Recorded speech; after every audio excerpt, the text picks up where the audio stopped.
thousands of years, Hindus have been performing the last funeral rites according to specific religious guidelines, including burning the dead. Cremation is the traditional method of disposing of the deceased. But with 8.5 million Hindus dying each year, funeral pyres exact a huge environmental toll, felling over 50 million trees, emitting 8 million tons of carbon dioxide into the air, and adding to India's already critical air pollution problem. But here in Delhi, a team of environmentally conscious engineers has adapted this age-old tradition of cremation to today's needs to protect the environment.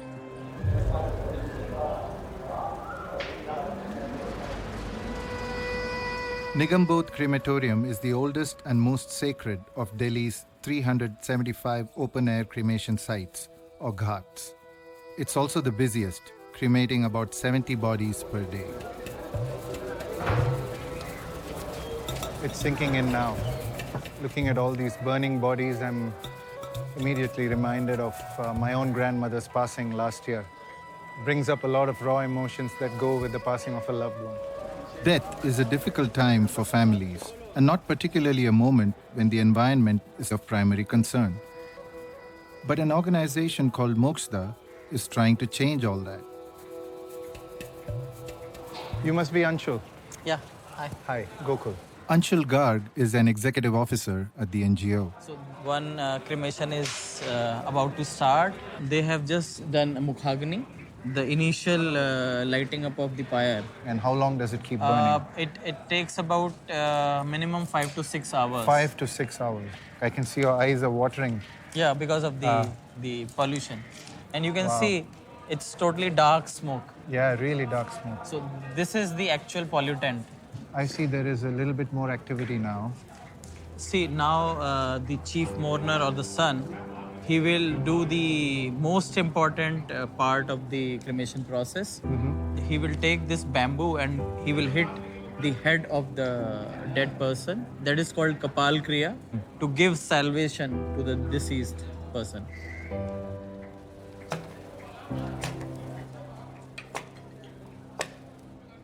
Everything is part of this time-honored tradition. The ghats in the open air, the mourners gathered around the body. Even the use of wood is significant, but it's also a major contributor to the environmental problem. All of this is the wood that they've gathered here, which gets chopped up into smaller pieces as the day goes on and as they get orders and as bodies start coming in. They have this massive warehouse here which is full of wood. Iska weight kya hai? इसका wait है 400 kg. 400 kg hai ye. A family just arrived with the deceased, and I'm told they purchased a cartload full of wood, which was 400 kgs. 400 is here, and then this is the change. तो दिन में कितना लकड़ी जाता है यहाँ से? पूरे दिन में? बॉडी हिसाब से होता है, मतलब जितनी बॉडी आए 10-15 भी. Around 200 quintals, which is 20,000 kilos of wood goes through this area. I just cannot begin to imagine the magnitude of the problem facing us when you extrapolate this to the rest of India. No wonder our forests are disappearing. As early as the 1960s, the Indian government recognized the environmental impact of cremation, and they tried to address the problem by introducing an alternative method. So this is the CNG or gas-based crematorium. Natural gas-based crematorium. So These are the trolleys to put the body inside. This type of cremation only costs $10, which is less than half the cost of a traditional one. Even still, there are few takers. The main problem is the people cannot perform the rituals. There is no use of wood. And once the body is sent inside, you can't do anything. You just have to sit like this. And after 2 hours or 3 hours, you can take the ashes and then you can go back. I mean, I have to say, this place looks really grim and industrial. There's nothing, absolutely nothing traditional about this.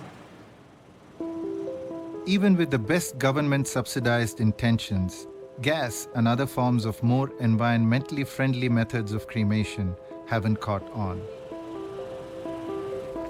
Dr. Ravi Singh, a sociologist of funerary rituals, has some thoughts on the subject. Dr. Ravi, why is cremation such an important element in Hindu tradition? It comes from the scriptures.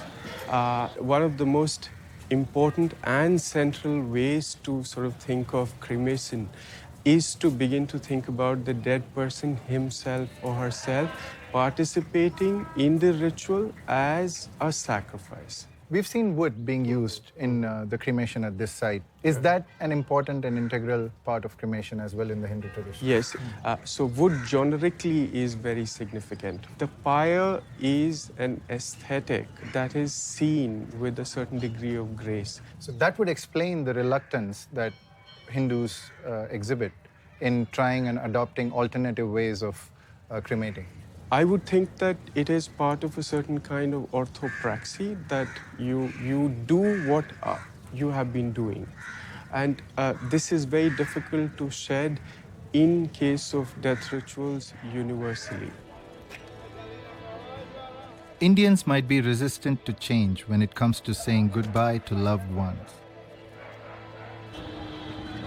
But the environmental impact of cremation can no longer be ignored.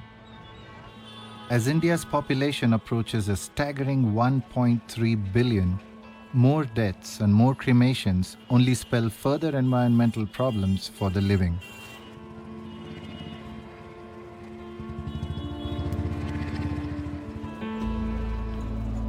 This is why Mokshda, Anshul's organization, has come up with a more ecologically friendly system which balances the environment with tradition. So what's going on here? They are preparing a green pyre for a cremation to start. They use only 150 to 200 kg of wood for one cremation instead of 400 kgs in a conventional system. Using less wood also means this system costs less than a traditional cremation. Does this method allow for the traditional rituals to be performed the same way as a conventional pyre might? Yes, definitely. In this system, we are using only wood and whatever things people generally use in a conventional system only. So there is no deviation in the rituals which we follow. Now that the body is in there and they it's have lit covered up the back. pyre. Yeah. It works on two basic principles of science. We have increased the combustion efficiency by providing proper air, that is through the chimney and the hood. So when more oxygen is coming in, the combustion efficiency increases. So it increases your heat energy. In this, the cremation process gets over within 2 hours. Mokshda's system has been around for 15 years, a tiny amount of time when it comes to taking on a centuries-old tradition. But mourners are now beginning to consider it seriously. Pramod has just cremated his father. ये जो यहाँ पे अपने मोक्षदा का जो ये setting है, ये आपको बताया गया कि आप पहले से जानते थे इसके बारे में? जानते थे, ऐसे हमारे 1 महीने पहले हमारी ताई एक्सपायरी थी। अच्छा। उनका भी ऐसे ही करा था। तो इसकी जानकारी किसी हमारे रिश्तेदार ने नहीं दी थी।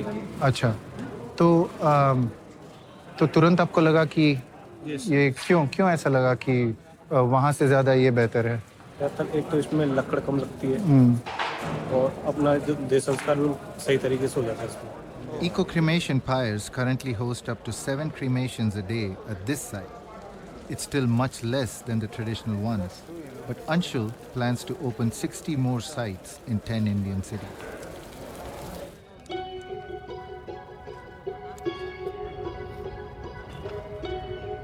It's really brought it home to me that the balance between sensitivity to death, loss, and tradition, and the immediacy for the need to protect the environment is a rather delicate one. As someone who cares about the environment deeply myself, I know we have a long way to go. However, it also heartens me to find groups such as Mokshda who are finding alternatives that are starting to have a real impact.